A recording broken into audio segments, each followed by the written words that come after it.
हर हर महादेव। देवों के देव महादेव जी के चरण में प्रणाम करती हूँ, मेरा प्रणाम स्वीकार हो। माता गौरा पार्वती के चरण में प्रणाम करती हूँ, मेरा प्रणाम स्वीकार हो। गणपति ललनवा के चरण में प्रणाम करती हूँ, मेरा प्रणाम स्वीकार हो। सब गुरु भाई बहना के चरण में प्रणाम करती हूँ, मेरा प्रणाम स्वीकार हो। माता और पिताजी के चरण में प्रणाम करती हूँ, मेरा प्रणाम स्वीकार हो। सब देवी देवताओं के चरण में प्रणाम करती हूँ, मेरा प्रणाम स्वीकार हो। गुरु भाई बहन, मैं एक कथा सुनाने जा रही हूँ। इस कथा को पूरा सुनिए और रहस्य जानिए। आदि नहीं, आदि सुनने में शिव गुरु का अपमानित होती है और पूरा सुनने में ज्ञान होती है। इसलिए कथा को पूरा सुनिए और रहस्य जानिए। हर हर महादेव, घर घर महादेव। गुरु भाई बहन, एक राजा थे। एक राजा थे तो उनका एक पुत्र था। वो जो पुत्र था वो विवाहित था। विवाहित था तो उनका पुत्र बोले, पिताजी हम अपना ससुराल जाएंगे। उसके पिताजी बोले, बेटा तो इसमें पूछने का क्या बात है, जा सकते हो। वो बोले, पिताजी हम अकेले नहीं जा सकते हैं। बोले कि तो ठीक है, जो मंत्री का लड़का है उसको ले लो। राजकुमार बोला, पिताजी क्या उस पर इतना भरोसा करते हैं कि उसके साथ ले लें। बोले, हाँ, इसके जो पिता हैं वो मेरे सारा दिन मंत्री का काम किए हैं और अच्छे से किए हैं, और उनके जैसा कोई मंत्री तो मिल ही नहीं सकता है, इसलिए मंत्री का बेटे के ले लो साथ में और चले जाओ।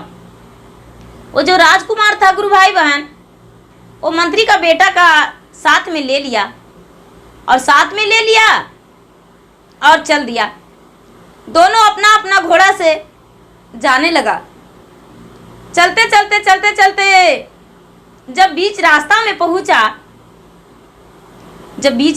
पहुंचा तो ये जो मंत्री का बेटा था वो क्या किया कि राजा को, बेटा को बोला कि सुनो, मुझे बहुत धूप लग रहा है। ये बोला कि तो क्या करूं, छांव में बैठ जाऊं।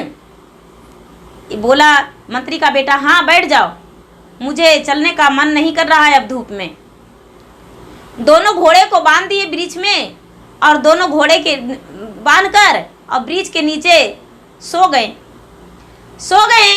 तो मंत्री का जो बेटा था उसका आँख नहीं लगा और ये जो राजकुमार था उसका आँख लग गया। मंत्री का बेटा क्या किया कि जो घोड़े का लगाम था वो लगाम को खोल लिया और उसी से राजकुमार का हाथ और पैर बांध दिया। हाथ और पैर बांधकर और जगा दिया उसको, उठो उठो, जाने का वक्त हो गया है। वो बोला कि अरे मेरा हाथ पैर क्यों बांध दिया है। राजकुमार बोला, मेरा हाथ पैर क्यों बांध दिया है। मंत्री का बेटा बोला, देखो हाथ पैर इसलिए बांध दिए हैं कि ससुराल तो तू जा रहा है, तो मुझे जाने से क्या फायदा। यदि तुम अपने आप को कुशल चाहते हो, जीना चाहते हो, तो ये जो तुम्हारा राजा का पोशाक है वो मुझे दे दो। राजा का पोशाक है वो मुझे दे दो और तू मेरे साथ मंत्री का बेटा बन के चलो। ये बोला कि नहीं, ऐसा कैसा हो सकता है, हम ऐसा नहीं कर सकते हैं, अपने पत्नी के साथ घात नहीं कर सकते हैं। ये जो मंत्री का बेटा था बड़ा चतुर था। बोला कि यदि ऐसा नहीं करेगा तो तेरा तो हाथ पैर बंधा हुआ है, अब गले भी कस देंगे तो तेरा जान तो चला जाएगा। अब बोलो क्या तैयार है। ये बोला, देखो मुझे जान मत मारो, मुझे जीने दो। अब जब ऐसा जैसा तुम कहोगे वैसा ही करेंगे, मेरा हाथ पांव खोल दो। ये जो मंत्री का बेटा था उसको हाथ पांव खोल दिया। जब हाथ पांव खोल दिया और उससे सारा पोशाक उतरवा लिया। ये जो मंत्री का बेटा था अपना कपड़ा दे दिया और उसका राजा का पोशाक पहन लिया। जो भी उसके पास था वो सारा चीज़ें पहन लिया और पहनकर और उसका ससुराल चला गया।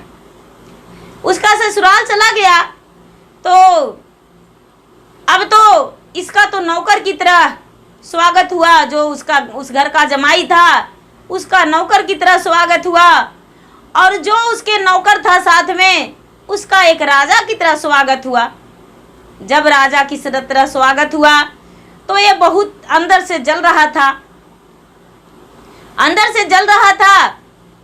अभी बेचारा सोचता है कि शाम होने वाला है, अब तो मेरा पत्नी का कोई पता भी नहीं, ये तो मेरा कपड़ा पहना हुआ है, रात में जाएगा मेरे पत्नी के साथ गलत रिश्ता बना लेगा, मेरा पत्नी तो जीते जी ही मर जाएगी, उसका धर्म टूट जाएगा। हे भोलेनाथ, अब आप ही बचा सकते हैं। और इतना सोचते सोचते घर से बाहर जाकर कुछ दूर में अकेले बेचारा सोचने लगे, सर पर हाथ धर के। जब सर पर हाथ धर के सोचने लगे और पुकारने लगे कि हे महादेव, हे भोलेदानी, एक आप ही हैं जो मुझे मदद कर सकते हैं और इस गहरी दरिया से आप ही निकाल सकते हैं। हम तो एक गहरी दरिया में डूब चुके हैं जो कि निकलना मुझे मुश्किल हो रहा है। अब तो यदि मेरा पत्नी का प्रतिष्ठा चला जाएगा तो हम जी कर क्या करेंगे। उन्होंने धमकी दिया है कि तुम्हें मार देंगे, हम कह भी नहीं सकते हैं, क्या करूं। वो बहुत चिंतित था और चिंतित होकर और उस पर कोई विश्वास भी नहीं करता कि ये मंत्री का लड़का नहीं है, राजकुमार है। तो बेचारा बहुत दुखी था और दुखी होकर सोच विचार कर रहा था। और सोच विचार करते करते और सोचा तो वहाँ शंकर भगवान प्रकट हो गए। शंकर भगवान प्रकट हो गए और प्रकट होकर कहने लगे कि क्या हुआ जो कि तूने शाम का समय में पुकारा। हम तो अपने आसन पर बैठने जा रहे थे और तूने मुझे क्यों पुकारा। ये कहता है, राजकुमार, भगवान आप ही बचा सकते हैं मेरी पत्नी को लाज। यदि गलत हो जाएगा तो कोई भी पत्नी मान सम्मान अपना भूल जाएगी, क्या करूं। भोलेनाथ बोले, तो ठीक है, हम जैसा कहते हैं वैसा ही करना। लो, हम एक जड़ी देते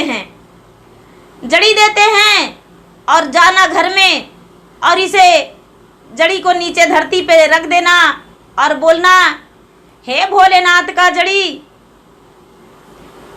जो पलंग में जाए पलंग पे सटा ही रह जाए। जो वजीर का पुत्र है और राजा का रूप धर लिया है तो वो वैसा ही पलंग में सटा रह जाए, वो उतर ना पावे और ना हिल पावे, उसका हाथ पैर बिल्कुल सट जाए। तो उसका गुरु भाई बहन एक अच्छा रास्ता मिल गया, वहाँ से जो राजकुमार था वहाँ से चल आया और आकर जल्दी से घर आया और आकर और बोला, क्या खाना बन गया है। उनको सारे लोग बोले, हाँ खाना बन गया है, खाना बन गया है, भोजन कर लीजिए आप भी। ये जो वजीर का लड़का था उसको तो अनेक तरह के भोजन मिला, लेकिन इनका एक नौकर की तरह भोजन मिल गया। जो घर का जमाई था उनको नौकर की तरह भोजन मिल गया। ये बेचारा भी भोजन कर लिए और जब सोने का समय हुआ तो ये कहता है, हे बाबा भोलेनाथ का जड़ी, हे मैया पार्वती, जैसे एक नारी है उसी तरह मेरा पत्नी भी अनजान है और नारी है, उसका धर्म को डूबने मत दीजिए, उसका लाज को बचा लीजिए। हे भोलेनाथ, आपकी नाम ले रहे हैं, वो पलंग में सट जाए। तो वो जो वजीर का लड़का था वो पलंग में सट गया। पलंग में सट गया तो वो जो रानी थी वो रानी बहुत जगाई, लेकिन ये तो चिल्ला रहा है कि मैं तो पलंग में सट गया हूँ, मेरा हाथ पैर नहीं हिल रहा है। अब उसकी सास थी तो सास गई जगाने को लिए, जो राजा की राजकुमार का सास थी। तो वजीर जो हाँ राजकुमार बना हुआ है तो सास तो उसी का हो गई। जो लड़की की माँ थी वो गई अपने उसको छुड़ाने को लिए गई। तो ये भी इसको भी कह रहा है ये राजकुमार कि हे भोलेनाथ जरा कृपा कर दीजिएगा, वो जो सासू माँ है वो भी यदि पलंग में सटे रहें तो बहुत अच्छे के बात है।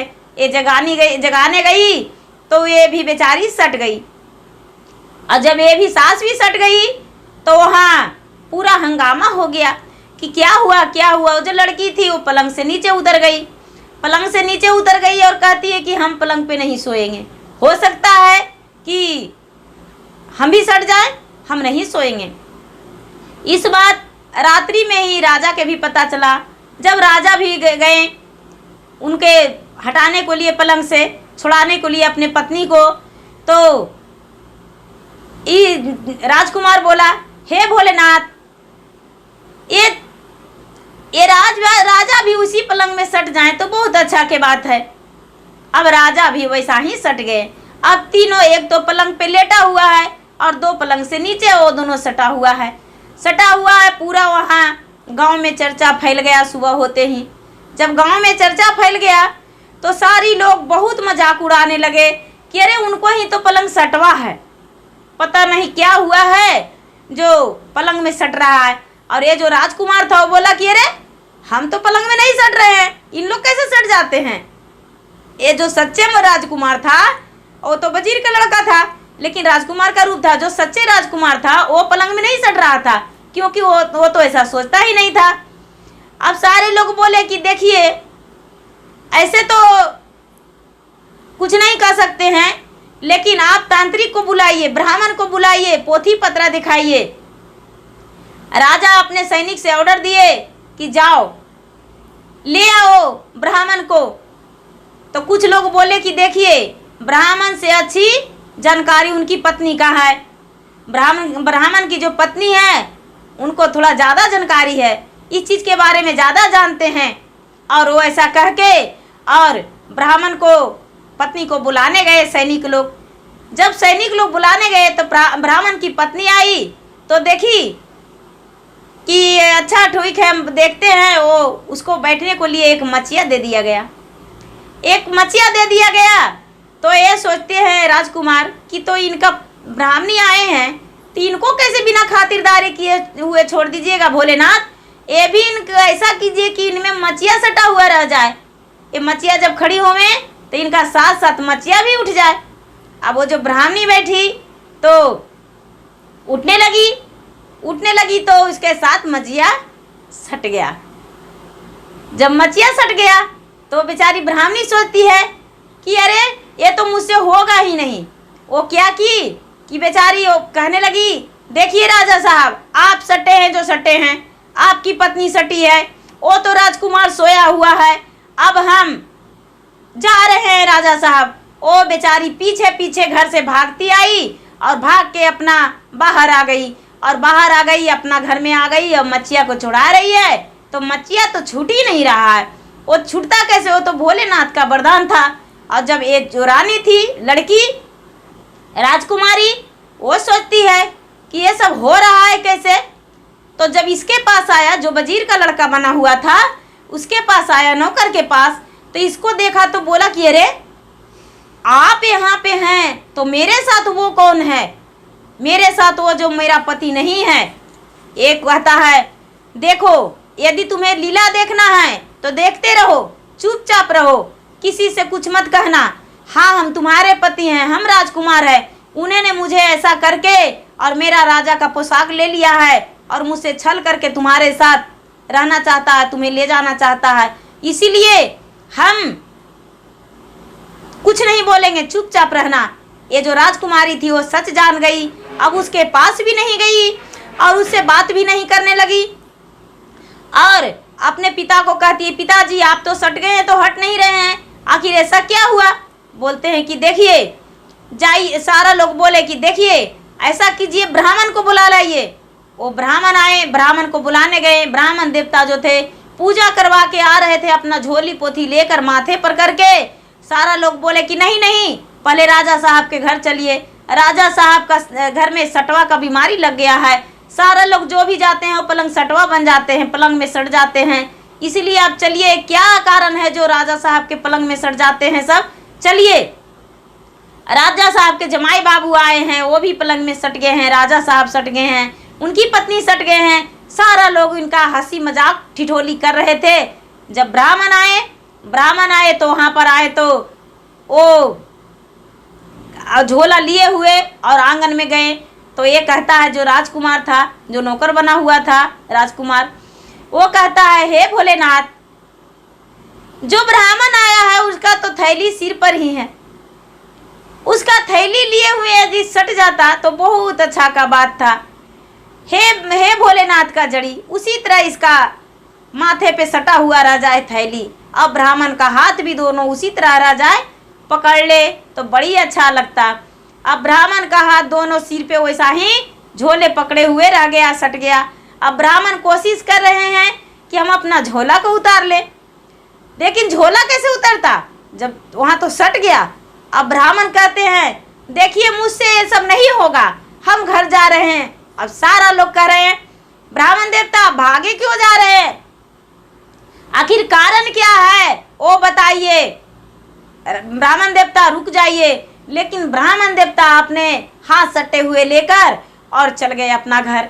अपना घर जब गए हैं तो देख रहे हैं अपनी पत्नी का कि वो तो बेचारी एक मचिया पर बैठी हुई है और कहती है कि नहीं ब्राह्मण देवता, हम तो इतने गंदे हाल से फंस गए हैं कि हम तो खड़ी भी नहीं हो सकते हैं। तो ये ब्राह्मण कहते हैं कि हम तो इतने गंदे हाल में फंस गए कि मेरा हाथ ही नहीं उतर रहा है, मेरा हाथ दोनों सटा हुआ है, अब राजा के दरबार कभी नहीं जाएंगे। दोनों ये अपना दुख से परेशान थे। अब जब शाम हो गया तो सारा लोग उसी तरह सटे रह गए। अब ये सोचता है कि अब क्या करूं, अब तो ऐसे हो गया, अब फिर से जाते हैं। अब जिस जगह पे भगवान मिले थे उसी जगह पे बेचारा राजकुमार चला गया और जाकर बैठ गया और फिर से सोचने लगा। फिर शंकर भगवान आए और बोले कि क्या हुआ, अब क्या दुखी है। बोले महाराज आज का लीला तो ये रहा, अब क्या होगा। बोले कि देखो अब क्या होगा, अब हम देते हैं तुम्हें जड़ी, ये जड़ी को राजकुमार बना हुआ है वजीर का लड़का नौकर, उसको में ले जाकर सटा देना तो ये इससे सच बोलेगा और जो सच रहेगा वो अपना बक देगा। ये जो राजकुमार था वो जड़ी को ले लिया और जड़ी को ले जाकर और उसको में चुपचाप सटा दिया और जाके कहता है चुपचाप कि क्या राजा साहब आप पलंग पे सोए रहिएगा भूखे प्यासे, आपको तो हाथ भी नहीं उठ रहा है और नहीं तो आप पैर उठा रहे हैं, नहीं हट रहे हैं, तो क्या ऐसा ही रहिएगा। ऐसे कह के और सटा के और हट गया। ये जो वजीर का लड़का था नौकर, वो अपना सच बताने लगा कि राजा साहब मैं तो एक वजीर का लड़का हूँ, मैं तो नौकर हूँ, मैं तो हाँ राजकुमार के साथ आए थे, लेकिन पेड़ के नीचे दोनों सो गए तो राजकुमार का नींद पड़ गया और मेरा मन में छल कपट आ गया, तो राजकुमार का पैर हाथ बांधकर और उनका पोशाक को हम छीन लिए और उनका जो भी राजा का वस्त्र था सब कुछ ले लिए और लेकर और हम राजकुमार बन गए और उन्हें नौकर बना दिए। राजा साहब हम तो वजीर का लड़का है, इसी अब राजा साहब सुन रहे हैं, पलंग में सटे हुए हैं। अब कहते हैं कि अरे ऐसा बात। लड़की कहती है कि हाँ सही है, यही सच है, ये सच कह रहे हैं, ये जो मेरे पति हैं वो मेरे पति नहीं हैं, मेरे पति जो बनकर पलंग पे सोए हुए हैं वो मेरे पति नहीं हैं, मेरे पति तो नीचे हैं जो कि नौकर के रूप में हैं।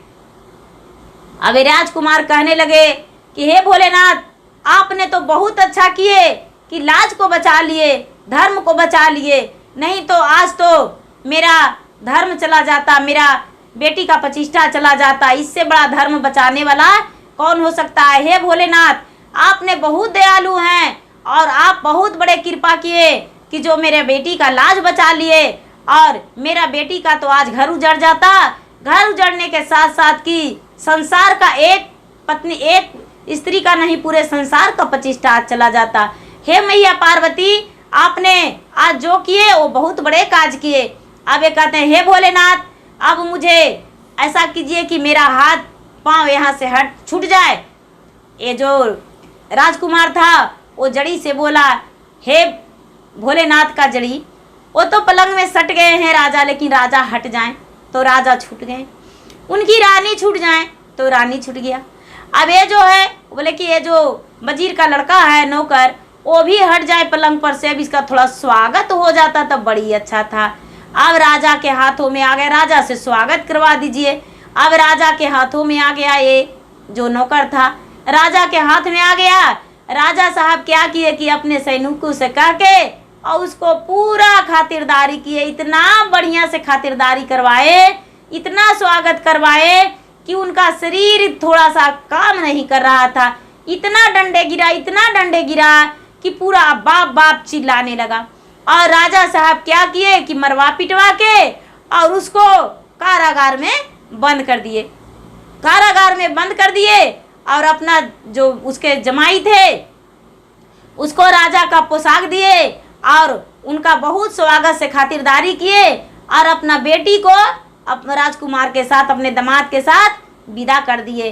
वो बेचारी अपना खुशी खुशी ससुराल चली गई और ये जो वजीर का लड़का था वो तो कारागार में चल गया। अब वो बेचारा अपना घर गया तो अपना पिता से सारी बात बताया, सारी बात बताया तो उसके जो पिता थे वो मंत्री को निकाल दिए और निकाल कर और अपना राजपाट चलाने लगे और कभी भी अपना मंत्री को मंत्री नहीं समझे, क्योंकि इन्हें नहीं पता था कि ये कपट करेगा। अब कपट किया तो बाप और पुत्र दोनों उनके घर के काम से चले गए। तो गुरु भाई बहना, कभी गलत नहीं सोचना चाहिए। जैसा गलती करते हैं वैसा सजा पाते हैं, जो कि भोलेनाथ जो चाहेंगे वही हो।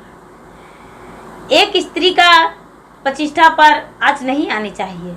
भोलेनाथ बचाना चाहें तो बचा लिए। गुरु भाई बहना, मेरा वीडियो अच्छा लगे तो इसे लाइक कीजिए, शेयर कीजिए, सब्सक्राइब कीजिए और बेल आइकन घंटी को दबाना ना भूलिए। सब्सक्राइब करके घंटी को जरूर दबाइए। धन्यवाद। हर हर महादेव, घर घर महादेव।